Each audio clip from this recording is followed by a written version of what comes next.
ဘာတရားလဲဘယ်လိုမျိုးကြောက်လဲသူကငကိုထဲမှာအိတ်ချင်နေပါခင်ဗျာတော့အိတ်ချင်ပါပဲနော်တရားနဲ့ကျေစုဆက်ခဲ့ပါပြီတို့တရားကတ္တဓမ္မကတ္တဒေသနာတော်သုံးမောတန္တတိမနောဇာဇတေမိလောကမှာကျေစုများစွာဖြစ်တဲ့ပုဂ္ဂိုလ်ကိုရှင်ဘုရားဘုရားကရာဇယအောင်လိုက်ဆိုဘုရားဖယားဘုံကိုဝံယတရှိကိုဝိဖယံတရားတော်မြတ်ဘုံ၆ပါးယတရှိကိုဝိဖယံသံဃာတော်မြတ်ဘုံကိုဝံယတရှိကိုဝိဖယံမိဘနှစ်ပါးကျေးဇူးများယတရှိကိုဝိဖယံဆရာသမားကျေးဇူးများယတရှိကိုဝိဖယံဗေဇာနန္ဒုနမယတေတံဃာယတမြတ်သောဘာဝိနဝါမိဘဆရာနာမဆိုရတဲ့နန္ဒုနန္ဒမဘာလို့ဟောတာသာနေစီ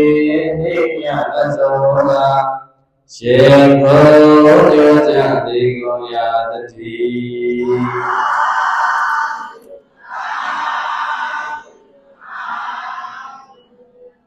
လောကမှာကျေးဇူးများဆုံးဖြစ်တဲ့ပုဂ္ဂိုလ်တို့ရှိခိုးပူဇော်ပေးပြီးဦးဇင်းရဲ့ဓမ္မလိုက်ဓမ္မလည်းစတင်လို့ပြောပါမယ်။ဘာလဲစတဲ့ဒီနေရာကဦးဇင်းရဲ့ရှိရတာရဲ့စင်နာကြီးနဲ့မမတေးရှိတော့ဓမ္မလည်းစတဲ့ဒီနေရာကဆက်လို့ပြီးလို့ရှိထိုင်နေတော့အေရိယာပေါ်များလို့ကြောင်းထိုင်ပြီးနားနေပါလေကြော။ဘုရားအကိုလေးနဲ့ရှက်တန်လေးနဲ့ဘောလုံးနဲ့ကဲတော်အောင်များအစင်ပြေလို့ထိုင်လွတ်လွတ်လပ်ထိုင်အချိန်ဘယ်လောက်ပေးမလဲ7 နာရီဆိုတော့အဲ့ချိန်နဲ့နော်ပလင်မောကဆင်းနိုင်မကောင်းဘူး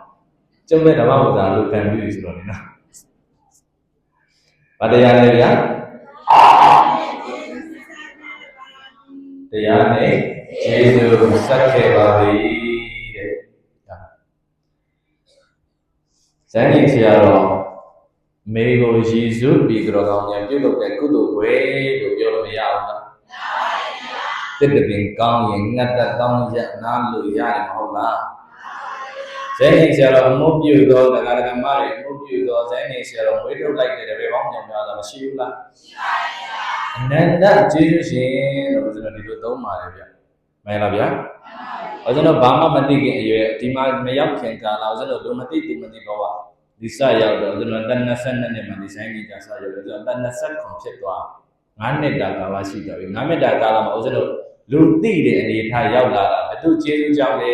လို့မေးရင်ဆရာတော်ကျေးဇူးကြောင့်ပြောလို့မရဘူးလားဗျာဒါကြောင့်ဦးဇင်းတို့ကဒီဇာတ်လေးနဲ့ကျေးဇူးဆက်ပါတယ်လို့မှတ်တော်မူပါဗျာတရားနဲ့ကျေးဇူးဆက်ခဲ့ပါပြီတဲ့မိဘရှိမှဇာတိရှိဇာတိရှိမှဘဝဖြစ်၏ဘဝဖြစ်သည်ဘဝဖြစ်သည်လူဖြစ်ပြီလားစဉ်းစားသမိသားလို့ဇီဝပြည့်စုံဇီဝပြည့်စုံဇီဝယုတ်ခင်လူတော်တိတ်ခါတင့်နိုင်ပြီလားလူစောရိကလူတရားနဲ့တရားတော်လူကျေဝမှာလူပိတကြပါလေလို့ဩရဏမဏိတော်ရှိကကြောင့်ကျိုးပြည့်ပညာရှင်ဖြစ်တဲ့သူတော်စရိကအာဟုကထေတိမိဘပြင်မခြင်းနဲ့ဆက်ရှိတဲ့ပုဂ္ဂိုလ်များရှင်တော်ကြောင့်အောင်ကောင်းစွာမြင်မိတ်ကြတော်မူခဲ့ပါ၏တည်း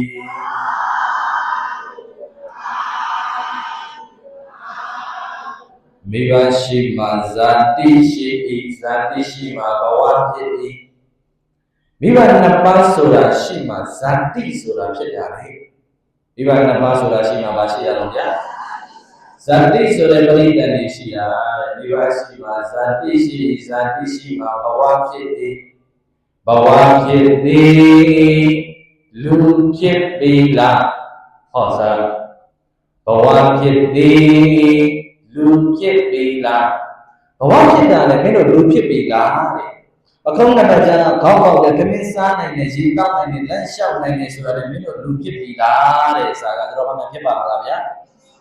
ဒါကြောင့်ဘဝဖြစ်သည်လူဖြစ်ပြီလားစဉ်းစားသမိသားတို့စီဝါပြည့်စုံ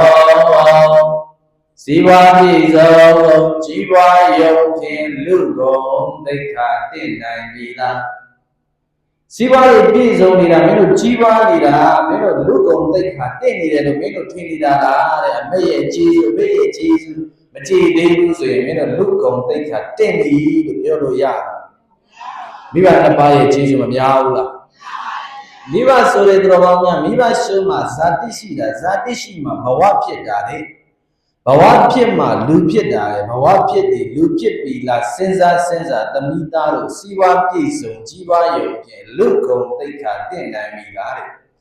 လူဆိုရီကလူတရားနဲ့လူသားတော်လူကျေတော်မှာလူပိတာတဲ့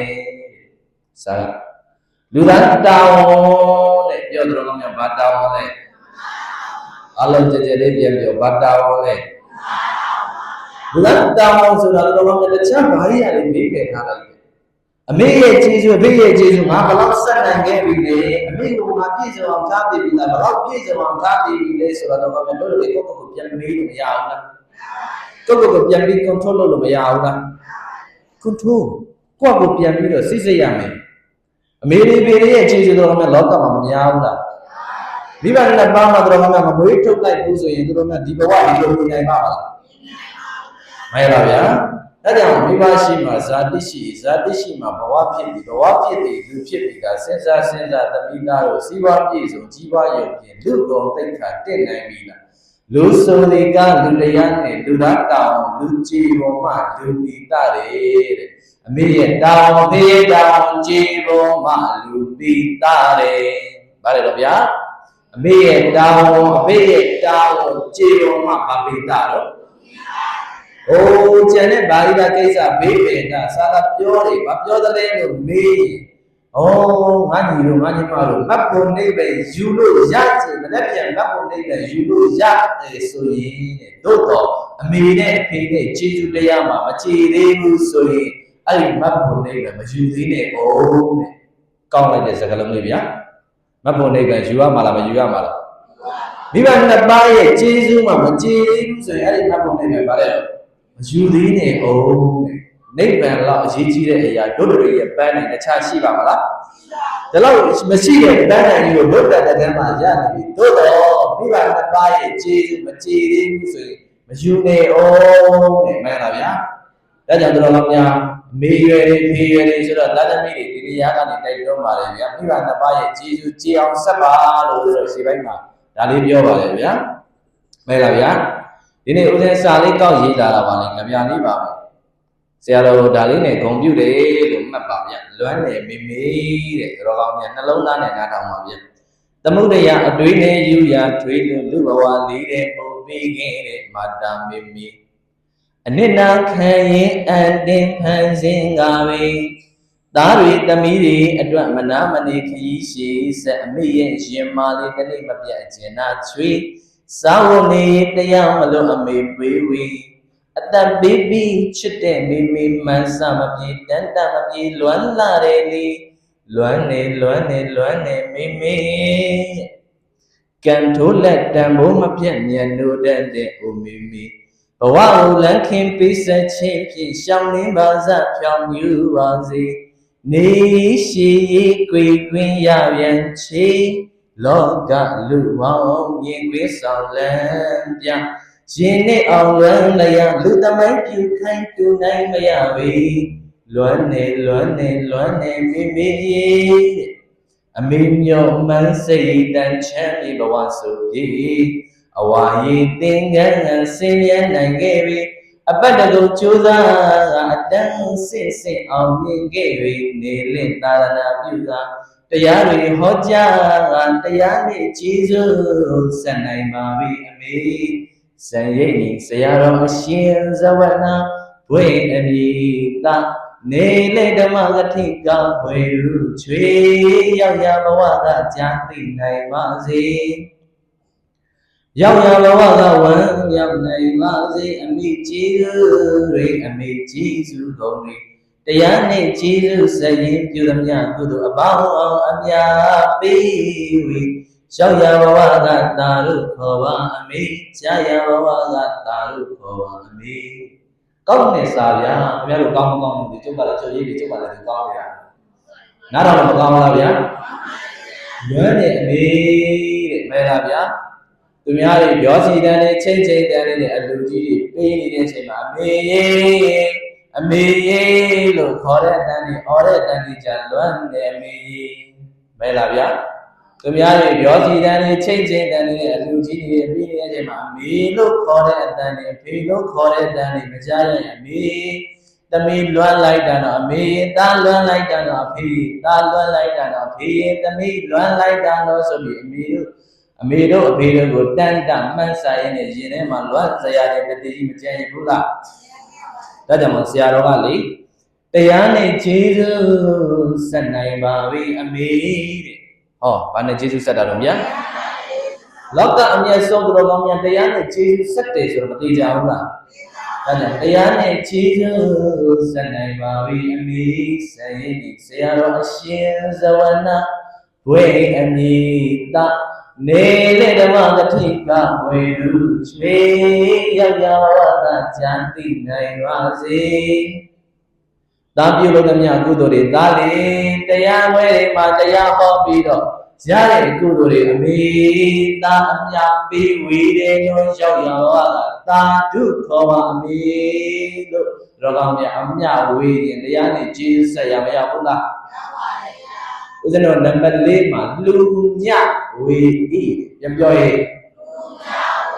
ရွှေဝေးမပြတ်ဆောင်ရွက်စီမံငွေခံထိုက်စေလူညဝေဤအလုံးပြန်ပြော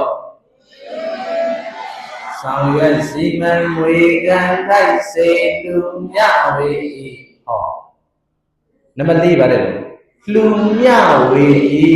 ငါသားတွေငါသမီးတွေကငါတို့မရှိတော့တဲ့နောက်မှာဘယ်ကြီးရင်အမေကြီးငါသားတွေငါသမီးတွေကငါတို့မရှိတဲ့နောက်မှာငါတို့ကိုလေကုသိုလ်ကောင်းမှုတွေပြုလုပ်ပြီးတော့အများတန်ပေးပြီးမှတော့မိဘတွေရဲ့ရည်မှန်းချက်မထားဘူးလားအဲ့ဒါမလို့တို့သားတွေတို့သမီးတွေကဘေးတို့ဘေးတို့ရဲ့ရည်မှန်းချက်တရားကြီးရောတော့ကောင်းဖြစ်ပြလို့မကောင်းဘူးလားဦးဇင်းကပုဂ္ဂိုလ်ကိုပြန်ပြီး control လုပ်တယ်ဦးဇင်းတို့မိဘတွေငယ်ငယ်ကလေးဦးဇင်းကဆိုရင်တစ်နှစ်8လကလေးအမေပြစ်ထားခဲ့တယ်ဆရာတော်မေးဘူးလေဆရာတော်လို့တပည့်တော်အမေစိုးဖီစိုးနဲ့တွေ့တာတပည့်တော်အဲ့ဒါအမေကျေးဇူးဘယ်လိုဆက်ရမလဲပြန်ပြောတဲ့စကားလုံးလေးအမေစိုးဖီစိုးနဲ့တွေ့တာတခြားလားကုတ်ကန်ကြောင့်ဟောကိုယ့်အကိုပြန်ပြီး control လုပ်လိုက်တာတာဆိုသမီးဆိုဆိုတာတော်တော်များကြားကောင်းသေးတယ်မဲလားဗျာတာဆိုသမီးဆိုဆိုတာကြားကောင်းသေးတယ်အမေဆိုအဖေဆိုဆိုတာကြားလည်းမကောင်းဘူးမရလားဗျဒါကြောင့်အမေဆိုအဖေဆိုမဖြစ်အောင်ကြိုးစားပါလို့ဆိုတော့တိုက်တွန်းပါလို့ဆိုတော့ဘဝနဲ့ရှင်းပြီးတော့သူတို့ပြောပါတယ်မဲလားဗျာအမေကောင်းအဖေကောင်းနဲ့တွေ့တာဒီတခြားကြောင့်လားကုတ်ကန်ကြောင့်အမေတို့အဖေတို့နဲ့တွေ့တာဒီတခြားကြောင့်လားကုတ်ကန်ကြောင့်ဒါကြောင့်ကုတ်ကန်နေမကောင်းလေဘူးဆိုရင်တော့ကောင်းအောင်ပြင်လို့မလွယ်ဘူးလားမကောင်းနေတဲ့ကံတွေကိုတော့ကောင်းအောင်ကံပြင်ရမယ်ကံဘာလို့ရမှာလဲဗျာဟောတခြားကံဆိုတာတော့တခြားလားပြင်ရမှာလားကံဆိုတာပြန်လို့ရလားကံဆိုတာဘာလို့ယူရပြင်ရတာမဲလားဗျပြင်ရတာဆိုတော့ကောင်းများဓမ္မတိဆရာရဲ့ကံကိုဒုပရိသလိုက်ပြန်လို့ရမပေါ်ရရဲ့ကံဒီတရားဓမ္မတို့လိုက်ပြန်လို့ရတာဓမ္မတွေရဲ့ကံကိုလည်းလိုက်ပြန်လို့ရကံချင်းမတူဘူးလေမဲလားဒီမှာကံချင်းမတူလို့အမေတို့မျိုးတို့ရဲ့သားအရွယ်ကြီးရွယ်ဘယ်မှာထိုင်ရမျိုးတို့ဘယ်မှာထိုင်နေရကံချင်းတူတယ်အောက်နိုင်လို့မဲလားအောက်နိုင်ရင်ဘယ်မှာထိုင်ရမအောက်နိုင်လို့ဘယ်မှာထိုင်ရအောက်တော်မူကြပါအောက်နိုင်လေအပေါ်ရောက်နေလေပဲမဲလားဗျ တွဲလေးညီလေးသူတော်ကောင်းများအောက်ကြလေးပဲဗျပိတ်တလေးနဲ့50လေးဘယ်လေးရပိုလေးတယ်လဲအားလုံးပြောစမ်းပိတ်တလေးနဲ့50လေးဘယ်လေးရပိုလေးတယ်လဲပိတ်တလေးနဲ့50လေးချိန်မင်းနဲ့ထည့်ကြည့်ဘယ်လေးရအောက်ကြပိတ်တလေးကလေးလို့လားပေါ့လို့လေးရင်ပဲရောက်အပေါ်ရောက်ချင်မလို့ပေါ့တဲ့ပုံကိုယ်တွေပဲရောက်တယ်ဒါဆိုရင်တို့တော်ဘာများကအောက်သွားခြင်းတဲ့ပုံကိုယ်တွေပါလားမပါပါဘူးဗျာပါလားပါပါဗျာအဲ့ဆိုစွန့်နိုင်ပြီလားဟဲ့ဒုက္ခပဲမစွန့်နိုင်သေးဘူးနဲ့အပေါ်သွားနေကြသလားဩဘုရားအာနာလိုက်တာပဲလားဒါဆိုစွန့်နိုင်အောင်ကြိုးစားလို့မလိုဘူးလားဒါတွေသမီးတွေဇနီးမယားပစ္စည်းဥစ္စာတွေတော့စွန့်ဖို့မလိုဘူးလားစွန့်ရဲတဲ့ပုဂ္ဂိုလ်ဖြစ်အောင်ကြိုးစားဖို့မလိုဘူးလားဒီကနေပြန်သွားရင်တော်တော်များစွန့်ဖို့ကြိုးစားရင်လားဘောလူတော်တော်နဲသွားတယ်နော်မလီရှင်ဘုရားတပည့်တော်မြီးလေးတွေနဲ့ပြောတာဖေရတပည့်တော်မြီးလေးတို့ထိမရစေအောင်ဖေရနဲသားတွေမကဘူးတပည့်တွေမကဘူးမြီးတွေပါကျွံသွားခံကြတယ်မဲလားဒါပြောတာဘယ်လိုကောင်းများတွဲလေးညှိလေးအောက်ကျလေးပဲဗျရုံးနိုင်လေးတွေတော့ဘယ်ရောက်နေလဲအဲကြောင့်အပေါ်ရောက်အောင်ကြိုးပမ်းခြင်းလေဆိုရင်တွဲတာညတွေစွန့်လွတ်နိုင်မှာအပေါ်ရောက်နေဆိုတော့မကြည့်ကြဘူးလားအဲဆိုအောက်ရောက်ခြင်းတဲ့ပုံကိုယ်တွေကအပေါ်သွားခြင်းတဲ့ပုံကိုယ်တွေကဒါဆိုမြတ်စွန့်နိုင်ပါစေလို့ကျွန်တော်ပြောပါတယ်ဗျမဲလားဗျာဒါဆိုရင်တော်ဘာများဦးဇင်းတို့ဝင်ခံရတဲ့တရားတွေပါလဲတော့ဗျာ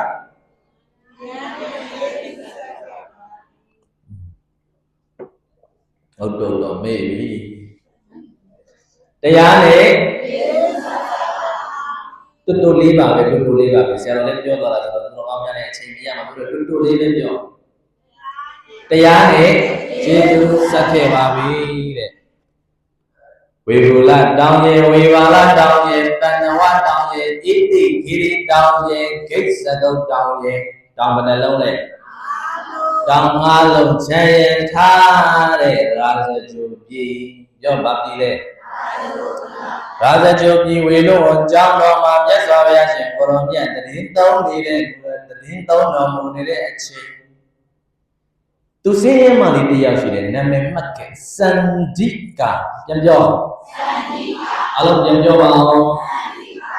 စန္ဒိကာတတိလာသူစင်းရဲမှလေးစန္ဒိကာဘာလို့တလဲ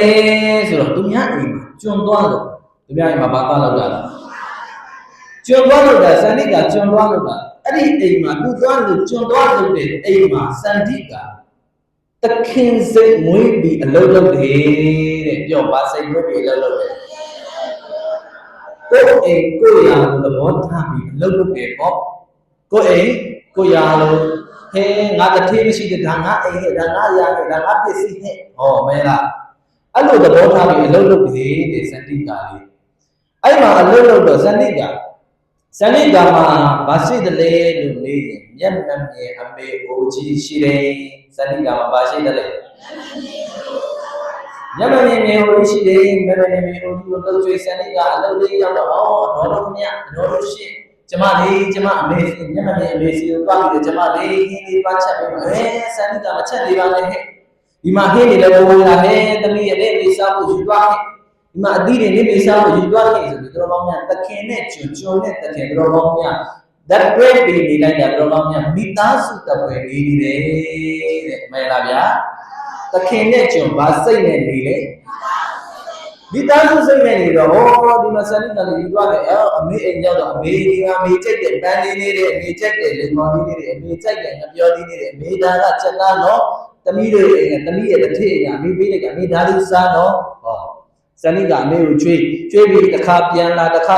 အိမ်မှာဝေယဝဆတွေလုပ်ပြီးတော့ညနေဆောင်ပတ်တဲ့စန္ဒိကာပြန်လာတော့တစ်ထည့်အိမ်ကထည့်ပေးလိုက်ကြတယ်အမေကျွေးတဏီတော့ကြောင့်စန္ဒိကာကလူတွေကိုတွေ့လိုက်တာလမ်းသွားလမ်းလာတွေတွေ့လိုက်တာမြတ်စွာဘုရားကြောင့်ဒီလိုညာခင်းမှာတရားပွဲနေတိုင်းရှိတော့စန္ဒိကာဘာသွားလို့တလဲဆိုတော့တရားသွားနာတယ်စန္ဒိကာဘာသွားလို့တရားသွားနာတဲ့လူတွေတွေ့တော့အကိုတို့မတို့ဘယ်သွားကြမလဲမေတို့တို့ကလေတရားပွဲသွားမှာလို့ ဟုတ်လားဘယ်မှာတရားပွဲရှင်တော့မြတ်စွာဘုရားရှင်ကိုရောမြတ်ဝေတုဝါရောကြောင့်ပါတဲ့သုံးနေတဲ့တတိဝေတုဝါရောကြောင့်ပါတဲ့သုံးနေတဲ့တတိဒါကြောင့်မလို့မြတ်စွာဘုရားရှင်ကိုရောမြတ်တရားဟောမှာဖြစ်တဲ့အမေတို့အတော်တို့သွားပြီးတရားနာမလို့ပြေဩ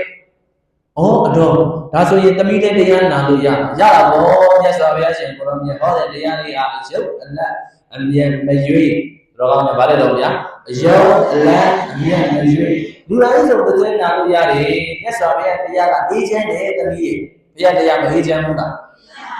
ဘယ်ဘာသာရေးနာနာဘယ်လိုမျိုးပဲနာနာမအေးချမ်းဘူးလားမွတ်စလင်ပဲဖြစ်ဖြစ်ဟိန္ဒူပဲဖြစ်ဖြစ်ခရစ်ယာန်ပဲဖြစ်ဖြစ်ဗုဒ္ဓဘာသာပဲဖြစ်ဖြတ်ပါရစီတမောက်တော့မပြဘူးလားဘုန်းကြီးတို့ကလည်းမြတ်စွာဘုရားရဲ့တရားဘယ်ဘာသာဘယ်လိုမျိုးပဲတောက်အေးချမ်းနေဆိုတော့တရားဟုတ်လားအဲ့လိုတရားလို့တဲ့သမီးစန္ဒီကတရားနာလို့ရဟောဒါဆိုရင်နောက်ရဲ့ကျတဲ့သမီးရဲ့အမေကိုညမေနေရာကြီးကိုလိုက်ပြီးတော့ပေါ်မယ်တော်လို့ရဲ့ဒီကောင်းတာမဟုတ်သမီးရဲ့ဟောစန္ဒီကအမေကိုဖះကြောင်းပို့ဖို့ကြံပြီးအမေကိုပဲကြောင်းပို့ဖို့ကြံပြီးဖះကြောင်းပို့ဖို့ကြံပြီးလဲဆိုရစန္ဒီကတဏီတော့ကသွားလို့သွားပြီးလို့တဏီတို့သမီးလေးဒီစောစောပြန်လို့ပြပါအေးသမီးပြန်တယ်ဟောကျွန်နဲ့တခင်ဗာစိတ်နဲ့နေတာမိသားစုစိတ်နဲ့နေတော့ပြန်လို့ဆိုဘာကြောင့်လဲမမေးနေပြန်လို့တယ်အိမ်ကတော့အမေဝေလို့ဝါတော့ကြောင်းပါလေဖះတရားပွဲရှိတယ်အမေရဲ့တော့ပြီးတရားနာရအောင်အမေဟောဒီလိုပြောတော့သွားမယ်ဒါဆိုရင်ငါသမီးအမေလေးဖះကြောင်းမသွားချင်ပါဘူးငါသမီးရဲ့အမေမျက်မမြင်ပါကြီးကိုငါသမီးလက်ဆွဲခေါ်ပြီးဖះကြောင်းသွားရင်ဒီကလူတွေကအမေကိုငါသမီးကိုအပြစ်တွေပြောကြရတယ်မျက်မမြင်ပါကြီးရဲ့သမီးလို့ကဲရဲကြလိုက်မယ်ငါသမီးရဲ့ဩအမေရဲ့ဘလို့လူတွေဘလို့ပြောနေစေကဘလို့လူတွေဘလောက်လုပ်နေစေကမို့အမေသမီးရဲ့ဘဝမှာအမေသားလေးရဲ့အဓိက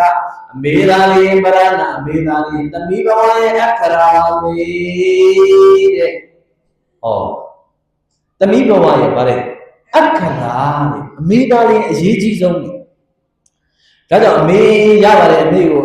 စန္ဒိကသူ့ရဲ့အမေကိုအောက်ကယောဂီအောင်ကိုဝစ်ဆုံးလို့အပေါ်ကယောဂီအောင်အင်းကြီးအဖြူလေးအပေါ်ကယောဂီတစ်ပတ်လေးပတ်ညနာပေါ်မှာတနခါနေခြင်းလူပြီးတော့ငါအမေလောကမှာချောလိုက်တာအမေသမီးရဲ့ရင်နဲ့သမီးရဲ့မျက်လုံးထဲမှာအမေသားရဲ့လောကမှာအလားဆုံးနဲ့ပြီတဲ့အမေမရှိလေရင်လားရွှေအတိစင်စေဩတော့အပြင်သာအတွင်စမ်းမေလေးနတ်တော်ကြီးအယုတ်အိမ်အမေမရှိလေရင်လားရွှေအတိစင်စေဩတော့နတ်တော်ကြီးကပါတယ်တော့အမေမေတ္တာရင်မရှိတော့ဘူးဆိုရင်အမေမေတ္တာရင်မရှိတော့ဘူးဆိုရင်သမီးရဲ့အိမ်ဟာအမေရဲ့အိမ်ဟာအယုတ်အိမ်ကြီးပါလေတဲ့အစင်ပလံဝဲလုပ်ပြီးမဲ့တဲ့ကုတ်ကလေးအေးအေးအမေရဲ့မေတ္တာရင်ရှိလို့ရှိရင်ဘလောက်ပဲဆင်းရဲနေစေကမို့ဘလောက်ပဲအစင်မပြေစေမှုတွေရှိနေစေကမို့အမေရဲ့တဲ့ကုတ်ကလေးကအေးအေးနေနေတဲ့မဲလားဗျာအမေမရှိရတဲ့အိမ်ဟာနတ်တော်ကြီးတည်းခန္ဓာဒီပါစီဘာနဲ့တူလဲအလုံးပြောကြည့်ဘာနဲ့တူလဲဗျာအမေရှိတဲ့အိမ်ဟာဘလောက်ပဲဆွဲဝဲလို့ဒီပါစီတဲတော့ကလေးပါဖြစ်တယ်အေးတယ်တဲတော့ကလေးပါရဲ့အမေမေတ္တာလေးကြောင့်အေးနေတာတခြားမေတ္တာလေးကြောင့်အေးနေတာဟောစေကြီးဆရာတို့မေတော်မရှိတော့တာတော့ကောင်းတယ်၃နှစ်ကျော်သွားပေါ့တော့ဒီကြောကာလအမေမရှိတော့တဲ့ဒီမှာမေအိမ်မေမေတ္တာမရှိတော့ဘူးဆိုတာမသိကြဘူးဒါပေမဲ့အမေရဲ့အမြင့်တက်လေးရှိပါစေတော့အမေကိုလမ်းဆိုတက်တာပြီးတော့ကုသိုလ်ကောင်းမှုပြုလို့တယ်ဆိုတာမသိကြဘူးလားဒါကြောင့်အမေမေတ္တာလေးရှိနေသေးတယ်လို့ရှင်နေတဲ့လုံးသားနဲ့ဒီလိုမှတ်လို့မရဘူးလားဒီမှာရှိနေတော့အဲ့ဒီမှာစနိကလို့အမေကိုတော်များလက်ဆွဲဘုရားကြောင့်ကအမေသွားဆိုဘုရားကြောင့်သွားရအောင်အမေရဲ့လက်ကလေးကိုဆွဲအမေဒီနေရာမှာခဲတုံးလေးတွေရှိတယ်တော့အမေရဲ့အမေဒီနေရာမှာခြိုင်းလေးတွေရှိတာမိတိချာသွားတော့ဟောတိတ်တက်တန်ဃာတွေသူတော်ကောင်းများကြည်ညိုနေတယ်ဆိုတာမသိကြဘူးလားအမေရဲ့အမေရဲ့မေတ္တာအမေရဲ့မေတ္တာအမေရဲ့မေတ္တာကိုဖွဲ့ဆိုပြီးတော့စန္ဒီကအမေရဲ့ခေါင်းကိုအာရုံပြုပြီးတော့ဘုရားကြောင့်ပို့နေတာဘေးနန်းကကျေးနေတာဃာတွေတင်ကျူးနေတဲ့အတန်လေးနေစီခက်တာများလေးရပဲတော့ကာဇလက်စီစောမှာဓမ္မောပန်းမျိုးစုံတွေကလည်းပန်းတွေပွင့်ပြီးမွေးကြမ်းလန်းဆန်းတဲ့အနတ်သက်တွေပေးနေတယ်ဆိုတာမသိကြဘူးလား သက်ရှိတမေတွေကစန္ဒိကရဲ့သူ့အမေရဲ့မေတ္တာတွေကိုပုံဟောပေးနေတယ်ဆိုတာမသိကြဘူးလားအဲ့ဒီမှာစန္ဒိကသူ့အမေခေါ်တော့ဘုရားကြောင့်ရောက်ဘုရားကြောင့်ရောက်လွတ်တဲ့နေရာလေးထိုင်တော့ဒီနေရာကျမအမေထိုင်လို့ရတယ်ဒါပဒမီရဲ့ထိုင်တိုင်လေးနားနေမှာပေါ့အဲ့လိုမျိုးလေးထိုင်စန္ဒိကဟိုကြည့်ဒီကြည့်နဲ့လက်ကြည့်မြတ်စွာဘုရားရှင်ကိုတော်မြတ်ကမမိတ်မတုံနဲ့ဒီလိုဈေးကြံလျှောက်လန်းနေလျှောက်တော်မူလားဩဘောနေရောတော်လေးတောင်းပါလို့မြတ်စွာဘုရားရှင်ကိုတော်မြတ်ဆိုတာဒါဝါလာနောအရဟံသမဂဝါသောရှိတဲ့ကိုယ်ပါတော်မြတ်တွေပြည့်စုံတဲ့မြတ်စွာဘုရားရှင်ကိုတော်မြတ်ဆိုတာဒါဝါလာနောမြတ်စွာဘုရားရှင်ကိုတော်မြတ်ရဲ့အသွင်ပြင်တွေကအေးချမ်းတော်မူလိုက်တာတော့ဒီနေနာမူလိုက်တာတော့မမိတ်မတုံးတဲ့မြတ်စွာဘုရားရှင်ကိုတော်မြတ်ကြွားလန်းနေတာကိုစန္ဒိကလန်းမြင်တယ်ဘယ်လိုလန်းမြင်လိုက်လဲဗျာစန္ဒိကမြတ်စွာဘုရားရှင်ကိုတော်မြတ်ကြွားလာတဲ့လန်းမြင်လိုက်ရောအမေရဲ့လက်ကလေးပြီးနော်အမေရဲ့လက်ကလေးချီးပြီးတော့မြတ်စွာဘုရားရှင်ကိုတော်မြတ်ကြွတော်မူတဲ့အလေးတော်မူဇံတန်ဘတ်ရှောင်းလန်းဘတ်ကိုစန္ဒိကသူ့အမေရဲ့လက်ကလေးနဲ့သူ့လက်အောက်ကလေးဒီလိုထပ်ပြီးတော့မြတ်စွာဘုရားရှင်ကိုတော်မြတ်ကိုဘုစေတယ်မျက်မှန်ရဲ့အမေကိုကြီးရဲ့ဘဝတော်မြတ်ဘုရားဘေးကကြွလာတာမြင်နိုင်ပါလားမေဒီဘက်ကိုလေပါတော်မှာမြတ်စွာဘုရားရှင်ကိုတော်မြတ်ကြွတော်မူလာပြီအမေကူတော်တဲ့ဟောစန္ဒိကသူ့လက်အောက်ကလေးနဲ့အမေလက်အောက်ကလေးနဲ့ဟောဒီလိုလေးထပ်ပြီးတော့တော်တော်များမြတ်စွာဘုရားကိုပူဇေတာဘေးနားမှာရှိတဲ့ပရိသတ်မျက်လုံးနဲ့မြင်ကြည့်စမ်းကြည်လို့ရမကောင်းဘူးလားစိတ်ချမ်းမြေ့စရာမကောင်းဘူးလားစန္ဒိကဘုရားပူဇေသတ္တမြတ်စန္ဒိကဘုရားပူဇေတယ်မြတ်စွာဘုရားရှင်ကိုတော်မြတ်တရားဟောတယ်မြတ်စွာဘုရားရှင်ကိုတော်မြတ်တရားဟောတော်မူတော့ဟောစန္ဒိကတော်ကောင်းမြတ်သက်သက်ပြောအဲ့မှာမြတ်စွာဘုရားရှင်ကိုတော်မြတ်တရားဟောတဲ့ပလင်ထံဒီလိုဘိတန်ဆိုတဲ့မျက်နှာချက်ရှိဘိတန်နဲ့ပြန်ခေါ်ကြည့်ဒါကစာလို့ပြောတာမြန်မာလိုဆိုရင်မျက်နှာချက်မြတ်စွာဘုရားရှင်ကိုယ်တော်မြတ်ရဲ့မျက်နှာချက်ကညှိုးနွမ်းနေလို့ဘိတန်ဆိုတဲ့မျက်နှာချက်ကညှိုးနွမ်းနေတော့ဘာလို့တလဲဆိုတော့မြတ်စွာဘုရားရှင်ကိုယ်တော်မြတ်ရဲ့ဘိတန်မျက်နှာချက်ကိုလူမယ်ဆိုပြီးစန္ဒိကဘာလို့တလဲဆိုတော့စန္ဒိကလို့တက်ပြောလို့အဲ့ဒီမှာမျက်နှာချက်လူမယ်ဆိုပြီးတရားဝဲပြီးပြန်လာအိမ်ပြန်ရတော့အမေမြတ်စွာဘုရားရှင်ကိုယ်တော်မြတ်ဟောတဲ့တရားတွေမကောင်းတာပေါ့ဟာတပည့်ရဲ့ဘုရားတရားတွေအေးချမ်းတော်မူလိုက်တာတော့သောတာတာအစပြတဲ့6ပါးသောဘုံတော်တို့နဲ့ပြည့်စုံတော်မူတဲ့တရားတော်မြတ်တွေဆိုတာဘူနေတာကိုအေးစေတယ်မောင်နေတာကိုလင်းစေတယ်၊ကွယ်နေတာကိုရှင်းစေတယ်ဟောမြတ်စွာဘုရားရှင်ကိုယ်တော်မြတ်တရားကဘူနေတာကိုအေးစေတယ်မောင်နေတာကိုလင်းစေတယ်၊ကွယ်နေတာကိုရှင်းစေတယ်ဒါကြောင့်အမေအေးချမ်းလိုက်တာတော့အမေဒါဖြစ်ရင်လေမြတ်စွာဘုရားရှင်ကိုယ်တော်ကြီးတရားဟောတဲ့အပေါ်ကဘိတန်ဆိုတဲ့မျက်နှာချက်အမေညှိုးနွမ်းနေတာတမီးအမေမျက်နှာချက်လှူခြင်းသလားဟောအမေကိုမျက်နှာချက်လှူမလားလို့စံတိကမမေးဘူးလားဘိတန်ဆိုတဲ့မျက်နှာချက်လှူမလားအမေတမီးရဲ့အမေတို့ရဲ့အစဉ်တန်းနဲ့အမေတို့ရဲ့ဘဝအခြေအနေနဲ့မြတ်စွာဘုရားရှင်ကိုယ်တော်မြတ်ရဲ့အပေါ်ကပလင်ရဲ့အထက်ကဘိတန်ဆိုတဲ့မျက်နှာချက်တော့အမေတို့ဘယ်လိုလုပ်နိုင်မှာလဲနော်အမေတို့ဘယ်လိုလုပ်နိုင်မှာလဲနော်အမေကလည်းအမေလုပ်မယ်ဆိုရင်တမီးရအောင်စီတမီးနဲ့ဆန္ဒပြည့်ပြအမေလေးဆန္ဒပြည့်ပြလူချင်းပါတဲ့တမီးရေတော်တော်ပြောစန္ဒိကတတိအိမ်သွားအလုံးသွားလို့တတိမကြီးစီသွားတတိမကြီးကျမတို့လေးငွေလေး12ကျပ်လောက်ချီးစမ်းပါငွေလေးဘယ်နှကျပ်ငွေလေး12ကျပ်လောက်ချီးစမ်းပါဘာလို့ပို့လဲဘာကင်လို့လဲမင်းအေးရရချီးကြတာတော်တော်ပြောရလေးပြီးတော့မှအဲ့ဒီငွေ12ကျပ်နဲ့ယူ6ကျပ်ကတော့ကောင်းတယ်ပိတ်စာဝယ်တယ်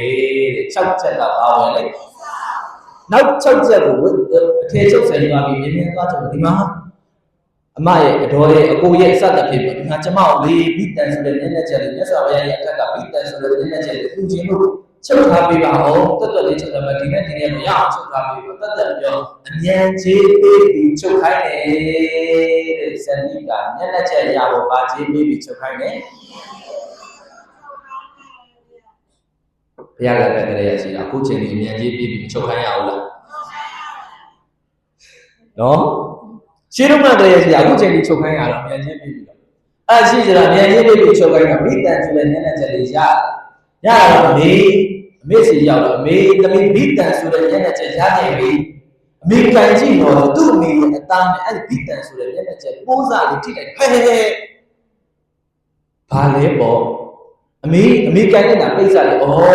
ငါသမီးအမေလောကတစ်လျှောက်မှာဒီလောက်ကောင်းတဲ့ပိတ်စားမျိုးဒီလောက်ကောင်းတဲ့ပိတ်စားအမေတစ်ခါမှလည်းမကန်ဘူးအမေတစ်ခါမှလည်းမမြင်ဘူးခဲ့ဘူးအမေတစ်ခါမှလည်းမထိတွေ့ခဲ့ဘူးငါသမီးကောင်းလိုက်တာငါသမီးရဲ့ကောင်းလိုက်တာနော်ဒီလောက်ကောင်းတဲ့အရာကိုဘုရားလှူခွင့်ရတော့မယ်မလူရင်ကြီးကဖြစ်တဲ့တန်နေဘဝစေတနာပါတယ်လို့ဗျာဘဝစေတနာလေရှင်းဥစွာဖြစ်တယ်အဲ့မှာတော့ပြောလို့ဘိတန်ဆိုတဲ့နည်းနည်းချက်လေးယူဝိစာစေပြီးတော့သူတော်များဘုရားကြောင့်သွားပြီးတော့စန္ဒိကတုတ်တယ်လို့မြတ်စွာဘုရားရှင်ကိုယ်တော်မြတ်တည်သုံးတော်တဲ့ခန္ဓာကိုယ်ရဲ့ကံတဲ့ဝိနေစန္ဒိကပဲလိုက်ရဲဝင်လေဩဘုရားရေရောခေါင်းလေးတောက်ပါတော်မူသောမြတ်စွာဘုရားဘုရားတပည့်တော်လေးသူစေရမလို့သာအမိမြတ်စွာဘုရားရှင်ကိုယ်တော်မြတ်ရဲ့ဘုရားဟောပလင်ရဲ့အတွက်ကဘိတန်ဆိုတဲ့ဉာဏ်နဲ့ချက်မျိုးလွှမ်းနေတာဘုရားတပည့်တော်တွေ့တဲ့အတွက်ကြောင့်မလို့ဘုရားတပည့်တော်တို့သူစေရမှသာပြီးဘိတန်ဆိုတဲ့ဉာဏ်နဲ့ချက်ကိုလူတန်းပြင်ပြီးတော့ပါဘုရားမြတ်စွာဘုရားရှင်ကိုယ်တော်မြတ်အလူခံတော်မူပါဘုရားတဲ့ဘိတန်ဆိုတဲ့ဉာဏ်နဲ့ချက်ဘာလို့ခိုင်းနေမြတ်စွာဘုရားရှင်ကိုယ်တော်မြတ်ဟဲ့စေရတဲ့တွားဆိုပြီးညင်းတော့သလားကွာပါနော်ကျုပ်တို့လည်းပြောပါတယ်ကျုပ်တို့လည်းပြောပါတယ်အဲ့တော့ဘယ်ရမျက်နှာချက်အလူခံတော်မူပြီးမြတ်စွာဘုရားရှင်ကိုယ်တော်မြတ်တတ်တဲ့ဘိတန်ဆိုတဲ့မျက်နှာချက်ဘုရားဟောတယ်ပေါ့ဗျာမြတ်စွာဘုရားရှင်ကိုယ်တော်မြတ်ဘာဟောလဲအာတုရအာတုစေဘုဒ္ဓံပတ္တနာနိတမောဒေယံဥက္ကရတံပတ္တရတံဘာလာနံအဘိပတိတံအတုရအာတုစေဘုဒ္ဓံပတ္တနာနိတမောဒေယံဥက္ကရတံပတ္တရတံဘာလာနံအဘိပတိတံအတုစေမစင်လေယောဂဝိပိပိတသောဘုဒ္ဓေနန္တာကိပုဆွေနဖြစ်နေဝိတ္တသောသမုဒ္ဒေယအယောဂောတံယူအကျော်လူရင်းจิตတာရတိကသောမာလာလုံးကြီးဖြစ်တဲ့ဧကနာတော်တော်ကြီးကိုပတ္တိယာသဉာဏ်ပြည့်စင်ခြင်းအကုန်မြောင်ရှုပွားစင်တော်မူလိုက်ကြသည်ကုန်ရတည်း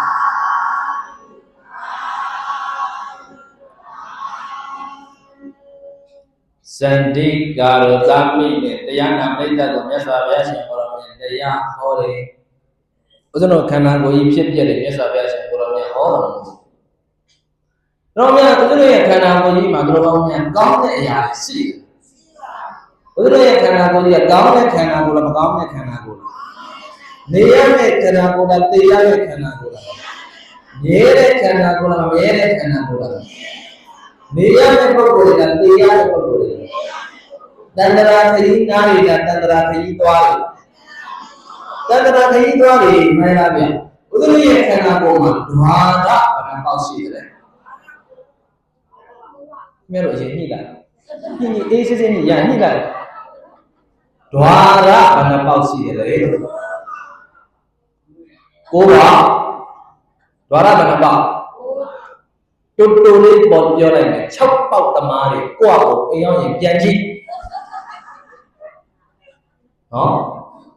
ကိုယ်ခန္ဓာကိုယ်မှာဘယ်နှပေါက်ရှိမှန်းမသိဘူးလို့ထားအ6ပေါက်သမားတွေအိမ်ရောက်ရင်ကိုယ့်အကိုပြန်ကြည့်ဒီမှာတော့လည်း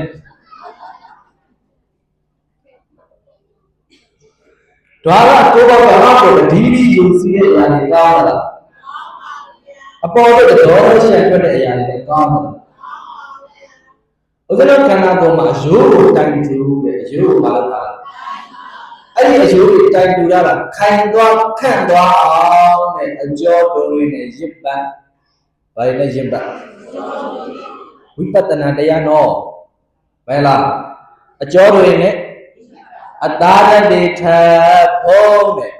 မြင်မကောင်းရှုမကောင်းလို့မြင်ကောင်းရှုကောင်းအောင်အတားတွေဘာလို့လဲမြဲရလားမအိုတော့ဘူးလားပြောပါပဲခင်ဗျာရှင်ဘုရားဒီလိုကခေါင်းမျိုးဘုရားကြီးလေလှလေကြီးလေလှလေလားကြီးလေအိုးလာလား ဒါကို over မသိသေးဘူးခင်ဗျားတို့က Facebook ပေါ်ရိုက်တယ်ချက်လက်တင်လိုက်ပြန်ပေါ့ဟိုအောက်က2ယောက်3ယောက်အမလှတုံးတော့မလီသူတို့ကဝမ်းနေကိုသားလို့မဲလားမန္နာလေးနားထောင်ကြလို့တရားပွဲလာတယ်ဆိုတာမသိကြဘူးလားမန္နာလေးပြောလို့ရတာမန္နာလေးနားထောင်ကြတယ်ခင်ဗျားတို့လူရှင်တော်တွေပြတ်သားတာကြည့်ကြနော်သူတို့ကလည်းအဲ့လိုခန္ဓာကိုယ်ကြီးကမမြဲဘူးလေဘာသာကိုယ်ပေါက်ကအောက်ကိုဒီဒီယူစီးတဲ့အရာတွေကောင်းတာအပေါ်တော့တော်တော်ရှက်တတ်တဲ့အရာတွေလည်းကောင်းတာအယိုးကိုဘာလုပ်ထားတာလဲအယိုးကိုတိုင်ထူပြီးတော့ဘာလုပ်ထားတာအကျော်တွေလည်းမြင်မကောင်းရှုမကောင်းလို့မြင်ကောင်းရှုကောင်းအောင်ဘာတွေလုပ်တာတော့ပါလာမလို့ပြဒါပြောတော့ကောင်းများမြင်မကောင်းရှုမကောင်းလို့မြင်ကောင်းရှုကောင်းအသားတည်းပုံကြတာငါချိုးရဲ့ငါလိုက်ငါမနေပြတ်နေရပါမှာဟောစန္ဒိကာရဲ့အမေအဲ့ဒီဖြစ်တဲ့လေသိရောပြောကြဆိုတရားပွဲထဲမှာစန္ဒိကာအမေမျက်နှာပြင်မှာဒီသောတာပန်တည်တယ်တဲ့ပြောပါပြီးသွားပြီသောတာပန်တည်ပါပြီးတော့အပေပိတ်သွားဘူးစန္ဒိကာအမေသောတာပန်တည်ကအပေပိတ်ဩဘောတော်နေရောသောလေးတောင်းပါလို့ပြောနေဆိုရယ်ဘုရားတပည့်တော်ညံ့မမြင်ပါရဲ့ညံ့မမြင်ပါကြီးအနေအချင်းဘုရားတပည့်တော်ဒီကြောင်းတော်မြတ်စွာဘုရားရှင်တော်နဲ့ရှိတဲ့ဟောဒီကြောင်းမှာဘုရားတပည့်တော်ရောက်နိုင်မှာမဟုတ်ပါဘူးဘုရားတပည့်တော်မြတ်စွာဘုရားရှင်တော်ရဲ့ဟောကြားတော်မူတဲ့တရားတော်မြတ်တွေကိုဘုရားတပည့်တော်နာကြားရမှာလည်းမဟုတ်ပါဘူးဘုရားတပည့်တော်မြတ်စွာဘုရားရှင်တော်ရဲ့ဟောကြားတော်မူတဲ့ပရိသေရဲ့အတ္တဘိတံဆိုတဲ့ဉာဏ်နဲ့ဘုရားတပည့်တော်နိုင်မှာမဟုတ်ပါဘူးဘုရားဘုရားတပည့်တော်လူနိုင်ငံတရားနာရခြင်းဒီလူနိုင်ရခြင်းဒီတရားနာရခြင်းဒီဘုရားရှင်ကိုယ်တော်မြတ်တော်ဘုရားခြင်းဒီဘုရားတပည့်တော်မှာရဲ့တမီးလေးစန္ဒိကာရဲ့ခြေကျိုးကြောင့်သာဖြစ်ပါလေဘုရားစန္ဒိကာရဲ့ခြေကျိုးကြောင့်သာဖြစ်ပါလေဘုရားတို့ဖြစ်ပါလေဘုရားတပည့်တော်ရဲ့တမီးလေးစန္ဒိကာဘေးအန္တရာယ်ကင်းပါစေဆဆရရဆင်ပြေပါစေလို့မြတ်စွာဘုရားရှင်ကိုယ်တော်မြတ်ဆုတောင်းပေးတော်မူပါဘုရားစန္ဒိကာကိုတော်ကောင်းမြတ်စွာဘုရားရှင်ကိုယ်တော်မြတ်ဆုတောင်းခိုင်းတယ်အမေကသူ့အတွက်ဆုတောင်းတာဟုတ်တယ်ဘာမှဒါလေးလိုက်ဆိုသူပြုတည်းမြတ်ဒေတို့ရာတိဒုယတိကံဒေတို့စံဤသူဟံတိမှုအဆုစုကိုသူတို့မယူဒေတို့ယူငါယူရောခါဝေမဟာပိတိရှင်မာဣစွာမုရိတာရှင်မိဘရင်ဒုတိယဉာဏ်တေတို့ယဒုယတိကံတေတို့စံဤသူဟံတိကိုအဆုစုကိုသူတို့မယူရင်တို့ဒီမှာယူတော့သာဝေမဟာပိတိရှင်မာဣစွာမုရိတာရှင်မိဘရင်တခြားရင်ဝင်လားမိဘရင်ဝင်လားစာလာပြောတယ်သူပြုတည်းမြသင်တို့ရာဤမေဒီမေဒီပြုတည်းမြကုသိုလ်ကောင်းမှုတွေတတ်သမီးတွေအတွက်ဆုတောင်းပေးရများတယ်ဆိုတော့မသိကြဘူးလားအမေတို့ဒီလိုမှလည်းသူတို့ဘက်ကဆုတောင်းနေမှကောင်းတယ်ငါကောင်းတဲ့အတွက်ငါသမီးတွေအတွက်ဒီကိုစိတ်ရရလို့တော့ပေါ်ရည်ပြီးရတာမရှိဘူးလားမေတ္တိဘဝမေတ္တာတဲ့မေတ္တာတဲ့မှန်လားဗျမေတ္တာလေးနဲ့ဆက်နေထားတော့တော်တော်များချီအောင်ထားတဲ့ကျိုးမနေလားဗျရဲတဲ့တော့သူပြုတည်းမြန်တေတို့ရည်သူရတိကံတေတို့စံဤသူရတိကံတေတို့စံဤဆိုတာအမေတို့ပြုလို့ရတဲ့ကံတွေကိုတားရတဲ့သမီးတွေအတွက်ဆုတောင်းပေးတယ်ဆိုမသိကြဘူးလားဒါကြောင့်သူရတိကံတေတို့စံဤသူဟန်ဒီကိုအဆူဆူကိုသူတို့မယူတေတို့ယူငါဒါပေမဲ့ငယ်စဉ်တောင်ကြီးကလေးဘဝကအမေတို့ပြေကလည်းဖန်တီးပေးရမှာမဟုတ်လားသားလေးကြောင်းသွားတယ်ငါသားလေးဒီကြောင်းသွားတယ်ဒီအိမ်ကြီးနဲ့လိုက်တယ်ဒီဦးလေးနဲ့လိုက်တယ်ဒီကားလေးနဲ့လိုက်တယ်ဒီဖုန်းလေးနဲ့လိုက်တယ်ဆိုလို့ဒီပါလေးသင်ပေးရတာမသင်ပေးရတာသူဟန်ဒီမို့အဆူဆူရောသူတို့မယူပြီးတို့ဒီမှာယူတော်သာဝေမဟာပိတိရှင်မာဣစွာမုရိတာရှင်မိဘရင်မိဘတွေကတားရဲ့သမီးတွေကဘာလို့လာတောင်းတော့မိတို့ပေကကရုဏာကြီးစွာနဲ့မေတ္တာစိတ်ပြည့်ပေးတယ်တဲ့မှန်လားဗျာဟဲ့မယူနဲ့ဘာဖြစ်တယ်ညာဖြစ်တယ်ပြောသလားတ တေချာတဲ့ခုကအမေတို့ဘေလို့တေချာအမေတို့ဘေလို့တားတဲ့တတိတေချာတဲ့ခုကအမေတို့ဘေလို့ရှိရင်တော့ရှိတဲ့အချိန်မရရင်မရမယ်တေးရင်တော့အမေတို့ဘေလို့တေးရင်တော့တားတဲ့တတိကိုဆက်ခံရမှာဆိုတော့တေချာဟုတ်လားအမေလေးကျွန်တော်ရဲ့ကြုံလဲနောက်မေရဲ့အေးဟုတ်တယ်ဘေးမှာဒီသားလေးအငယ်ဆုံးလေးတစ်ပါးရှိအရှိစီတော်တော်များပြောနေတာမိဘတွေဖန်တီးသမျှအရာအလုံးဒီလူတွေရဲ့သက်ဆိုင်သာသမီတွေလည်းသက်ဆိုင်တယ်ဒါကြောင့်သူတို့ဒီကံတင်တို့ဆိုင်ရသူဖန်တီးမှုအဆူဆူကိုသူတို့ပဲယူတင်တို့ပြင်မာယူရောသာဝေမဟာပိတိရှင်မအိစွာမုရိတာရှင်ပြီးမှကိုယ်ကကိုယ်သမီးကိုပြီးမှရရင်ကိုဘာဖြစ်ရပြောနေတာတဲ့မဲလာပဲဒါကြောင့်သားတွေသမီးတွေမိတ်တွေဘဝမေတ္တာနဲ့သားတွေသမီးတွေကိုမိဘတွေကမေတ္တာမိတ်တွေလို့ပြောတယ်မိတ်ဆွေဖွဲ့တဲ့သားတွေသမီးတွေကိုမိတ်ဖွဲ့တာမေတ္တာနဲ့ဖွဲ့ထားတာတဲ့ပြောပါတော့ဖွဲ့ထားတာမေတ္တာတော်ဘာများအစွမ်းကြီးကြီးတော်ဘာများမေတ္တာစုရင်သိရတယ်မေတ္တာစုရင်ဘာဖြစ်လဲမေတ္တာနဲ့ရမစော်ကားနဲ့တော့မစော်ကားနဲ့တိတ်ကြောက်စရာကောင်းတယ်မေတ္တာစုရင်ဘာဖြစ်လဲသိရတယ်ဒါကြောင့်မလို့လောဘအလင်းကကြောတာရှင်မဟုတ်ပြင်ပါဦးဇင်းတို့ဒီဘက်ခေတ်ပြောကြလို့ဟိုဦးဇင်းတို့ငယ်စဉ်တောင်ကြီးကလေးပေါ်မှာသတင်းစာလေးကြည့်လို့လောဘအလင်းကကြောတာရှင်မဟုတ်ပြင်ပါမဟာမေးတဲ့ဘုရားပေါ်မှာပွဲကလေးနဲ့သိတယ်မဟုတ်လားအလုံးကြည့်ပြောကြပွဲကလေးနဲ့သိတယ်မဟုတ်လားသိတော့လောဘအလင်းကကြောတာရှင်မဟုတ်တော့ဘူးသိရဲ့လို့ပြောလို့အင်ဂျင်ရောက်တော့ဘာလို့သိတယ်လောဘအလင်းကကြောတာရှင်မဟုတ်ပြင်ပါသိရောက်တယ်သိပြီးတော့ဘယ်နည်းဘေးရောက်တော့တယ်မဟုတ်ဘူးအဲ့ဒီရဲ့နားလည်းမလို့ကျွတ်တယ်တော့မဟုတ်ဘူးဟောဘဘလေးကကြောရှင်မဟုတ်တယ်နည်းနည်းလေးတော့ဆိုလို့ရတယ်တူမေတ္တာတူမှာကုသဆက်ဆံတော့ပြန်ပါလေကံမလွဲအမှန်ပါပဲအတိရွှေမန်းမောင်တင်ကြည်တော့မေတ္တာကိုတိမတ်ကြပေလေသောတာစင်ရတဲ့လူပရိသတ်ကြီးဟာစုံပြီးဘုံဘုံမြင့်နေတာအားပေးရဲ့လို့ကျွန်တော်ယုံကြည်ပြီးသူပြည်သားအပေါင်းကจิตละထားလို့မေတ္တာပွားပေသည်ကျွန်တော်လေးထိုနည်း၎င်းထိုနည်း၎င်းထိုနည်း၎င်းစီပါရေးချင်းလေးကောင်းလို့ကျမ်းပါစေကြောင်းဆုတောင်းရပါဒီလေးတော့လိုက်ကြအောင်လေကျွန်တော်လေးထိုနည်း၎င်းထိုနည်း၎င်းထိုနည်း၎င်းစီပါရေးချင်းလေးကောင်းလို့ကျမ်းပါစေကြောင်းဆုတောင်းရပါချစ်စရာကောင်းပါပြီပွဲလေးကလာတဲ့ပရိသတ်ကိုဘာလို့တလဲဆိုတော့ပွဲခါကြီးရဲ့တဲ့ကျွန်တော်ကိုချစ်လို့လာကြည့်တဲ့ပရိသတ်တွေကျွန်တော်ကလေဘာမှမလုပ်ပေးနိုင်နဲ့ဆုတောင်းပေးရတယ်ကျမ်းပါစေကြောင်းဆုတောင်းပါလေစီးပွားရေးအချိန်ကြီးကောင်းပါစေလို့ဘာမှငါပြောတာဆိုတာဆွေးနွေးတယ်ဆုတောင်းတယ်ဒါပြောတာမိတ်တီတော့ပါမေတ္တာမိတ်ဆွေဖွဲ့တယ်မေတ္တာနဲ့ဖွဲ့ပါတဲ့ပြောဟေးကြားတဲ့ပုဂ္ဂိုလ်အားလုံးပြန်ပြောပါအောင်မိတ်ဆွေပဲမေတ္တာနဲ့ပဲပါဒါတွေတော့မှရှိတယ်အဲ့ဒီမှာစံရိကာရဲ့ပဲဗာတိသွားတခြားကြောင့်တရားတာဒီလိုမျိုးစံရိကာကိုတရားဒါကြောင့်သောတာပန်ဒီပါပြီတော့ပင်လေးမှာပိတ်သွားဘူး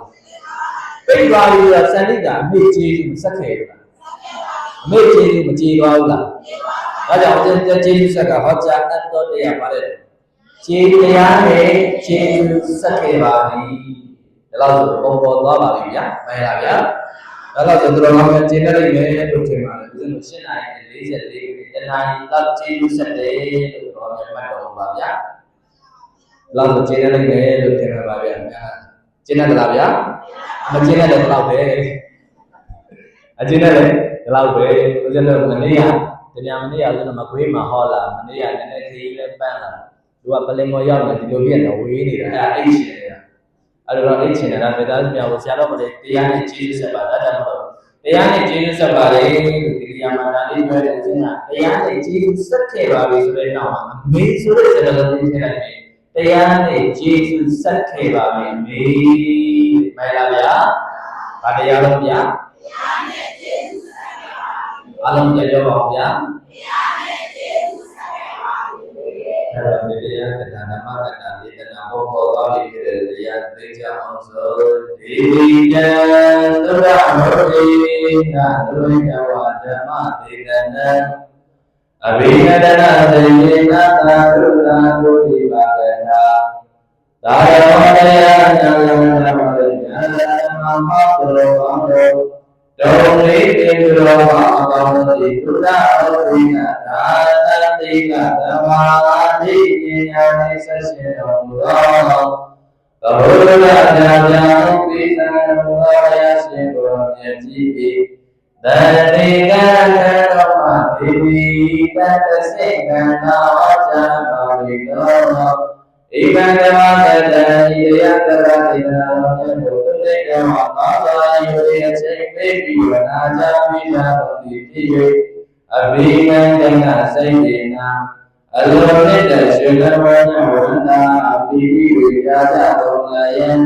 Daruna Yogi Daju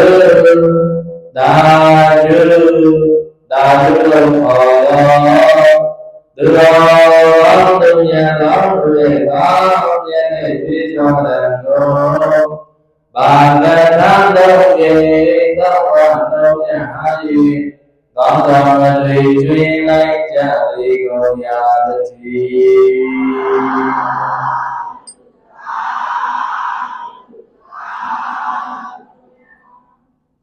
Chanda Vasi, Viyangi Vasi, Duyaki Vasi, Tashi Vasi, Chuikin and the team made Kija Vasi.